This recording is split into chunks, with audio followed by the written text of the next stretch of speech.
എവിടേക്കായാലും യാത്ര ചെയ്യാനായിട്ട് ഒരുപാട് ഇഷ്ടമുള്ള ആൾക്കാരാണ് ഞങ്ങൾ. അതുകൊണ്ട് തന്നെ സമയം സന്ദർഭം ഒന്നും നോക്കാറില്ല. തോന്നുമ്പോൾ പോയിട്ട് തോന്നുമ്പോൾ വരിക എന്നുള്ളതാണ്. ഇന്ന് ഉച്ചയ്ക്ക് ഫുഡൊക്കെ കഴിച്ച് കിടക്കുന്ന സമയത്താണ് നമുക്ക് പെട്ടെന്നൊരു യാത്ര പ്ലാൻ ചെയ്യാൻ തോന്നിയത്. അങ്ങനെ അത് പ്ലാൻ ചെയ്തു. 2:30-ക്ക് തന്നെ വീട്ടിൽ നിന്ന് ഇറങ്ങി. കല്യാണിക്ക് അങ്ങോട്ട് അത്രയ്ക്ക് അങ്ങോട്ട് ഉഷാറുണ്ടായിരുന്നില്ല. എന്തോ ഒരു കാര്യത്തിന് ഇടഞ്ഞിരിക്കുന്ന ഒരു സമയമായിരുന്നു കേട്ടോ. ഈ ഒരു പാലം ശ്രദ്ധിച്ചോ നിങ്ങൾ? ഈയിടെ റീൽസിലൊക്കെ വൈറലായിട്ടുള്ള ഒരു സ്പോട്ടാണ് ഇത് കേട്ടോ. അറിയാവുന്നവർ താഴത്ത് ജസ്റ്റ് ഒന്ന് കമൻറ്റ് ചെയ്യാനായിട്ട് മറക്കല്ലേ.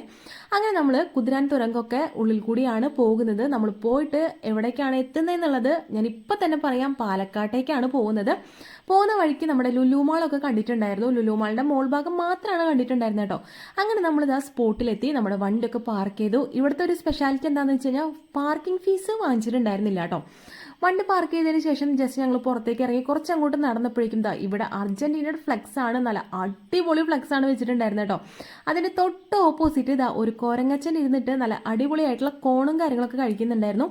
ഇവിടെ വന്നപ്പോൾ ഒരുപാട് കുരങ്ങന്മാരെ കാണാനായിട്ട് പറ്റൂട്ടോ. നല്ല അടിപൊളി കുരങ്ങന്മാരുള്ളൊരു സ്പോട്ടാണ്. കുട്ടിക്കുരങ്ങന്മാരും അമ്മമാരും ഒക്കെ ഉണ്ടായിരുന്നു ഈ ഒരു ടീമിൽ.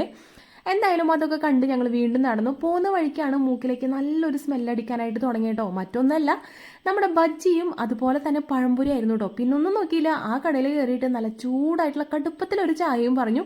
കൂട്ടത്തിൽ ബജ്ജിയും പഴംപൊരിയും ഒക്കെ വാങ്ങിച്ചു.